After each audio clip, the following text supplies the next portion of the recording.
Next part. गर्मी के दिन थे और राजन ने अपना पलंग बाहर बिछवा लिया था। राजन, इकबाल बोला, एक बार फिर सोच लो, बाहर मच्छर खा जाएंगे। मुझे मच्छरों का घूं घूं वाला संगीत बहुत पसंद है, राजन ने मुस्कुराते हुए कहा। तो भाड़ में जाओ, इकबाल ने कहा और कमरे में सोने के लिए चला गया। आज अमावस की रात थी और चारों तरफ अंधकार छाया हुआ था। एक मानव साया दबे कदमों से उस पलंग की तरफ बढ़ रहा था जिस पर राजन सोया हुआ था। उसने हाथ में 12 इंची रामपुरी चाकू पकड़ा हुआ था। मच्छरों से बचने के लिए राजन ने मुंह तक लिहाफ फोड़ा था। पास आकर उस छाया ने पूरी ताकत से वार किया। पूरा छुरा अंदर घुस गया। इसी समय बगल से एक और छाया निकली और फिर दोनों छाया आपस में गुथ गई। दोनों ही एक दूसरे पर वार कर रहे थे। उठा पटक हो रही थी। एकाएक एक छाया भागी, दूसरी उसके पीछे दौड़ने लगी।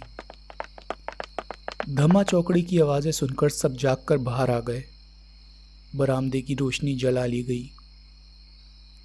शिल्पी राजन के पलंग की तरफ देखकर चीख उठी।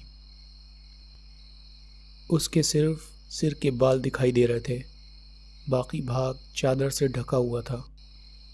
छाती की जगह मुठ तक छुरा अंदर धंसा हुआ था। ये दृश्य देखकर इकबाल की हालत खराब हो गई। राजन को कुछ हो गया तो? उसने आगे बढ़कर कांपते हाथों से चादर उलट दी। नीचे तकिए रखे हुए थे।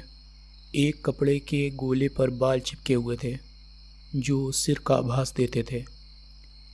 सबने चैन की सांस ली।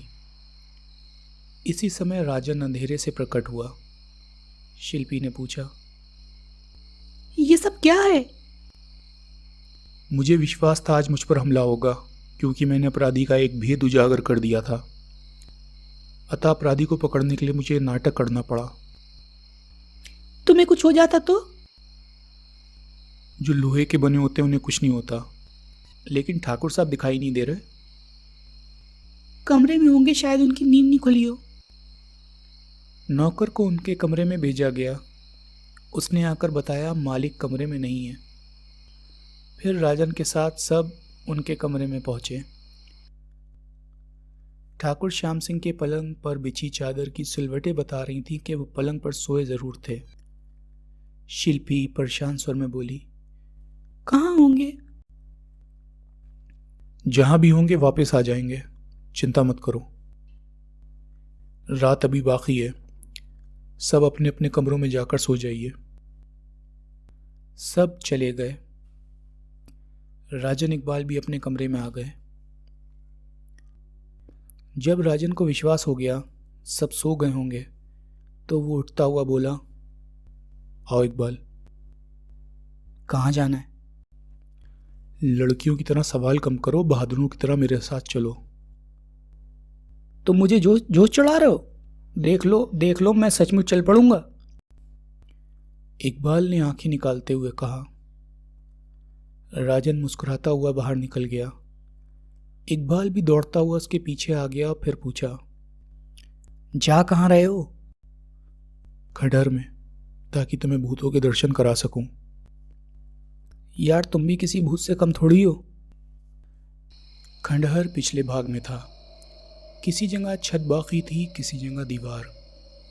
लेकिन देखने से साफ मालूम होता था कि किसी समय वहां विशाल भवन रहा होगा। दालान से होते वो लोग आंगन में आए।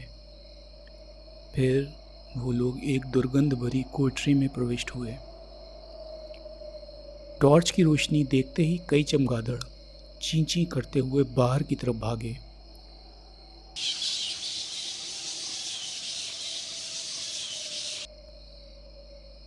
कुछ क्षणों के बाद वो लोग कोठरी से बाहर निकल आए।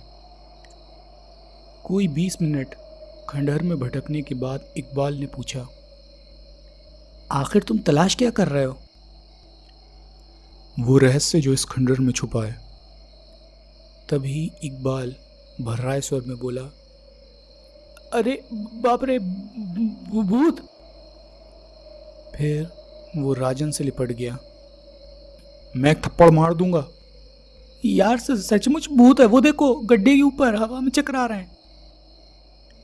राजन ने उस तरफ देखा तो उसकी आंखें भी आश्चर्य व भय से फैल गईं। सामने एक गड्ढा था जिसके ऊपर लगभग 1 दर्जन इंसानी खोपड़ियां हवा में तैरती हुई थिरक रही थीं। आंखों से लाल रंग की हल्की हल्की रोशनी निकल रही थी। उनकी भयंकर हंसी की आवाज बार बार गूंज रही थी। इकबाल का हाथ पकड़ता हुआ राजन बोला, आओ करीब जाकर प्रेतों का यह शानदार नाच देखें। तुम शानदार कह रहे हो?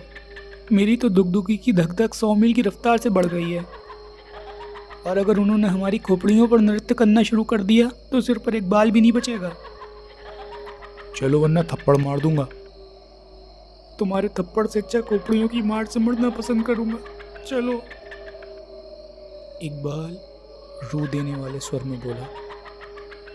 फिर जैसे ही दोनों गड्ढे के पास पहुंचे, नाचती हुई खोपड़ियां गायब हो गईं। राजन गड्ढे में उतर गया। रोशनी में उसने अच्छी तरह देख डाला, लेकिन वहां कुछ भी दिखाई नहीं दिया। खंडहर में उन्हें और कुछ भी दिखाई नहीं दिया। 2 सांप जरूर उनके पास से रेंगते हुए निकल गए। राजन, इकबाल बोला, मुझे तो लगता है इस खंडहर में सचमुच प्रेतों का वास है। तुम्हारी खोपड़ी का वास है। मेरी खोपड़ी तो गर्दन से चिपकी हुई है। अगर यहाँ मर गया तो अवश्य इन खोपड़ियों के साथ मिलकर हवा में कथक नृत्य करेगी। तभी तेज धमाके की आवाज ने दोनों को चौंका दिया। आवाज कुएं की तरफ से आई थी। दोनों जब वहां पहुंचे तो ठिठक कर रुक गए। उस कुएं से आग की लपटें निकल रही थीं। फिर कुछ ही क्षणों के बाद लपटें शांत हो गईं। कोई भी बाहर नहीं निकला था। शायद सब गहरी नींद में सो रहे थे। फिर वो दोनों भी अपने कमरे में आकर लेट गए।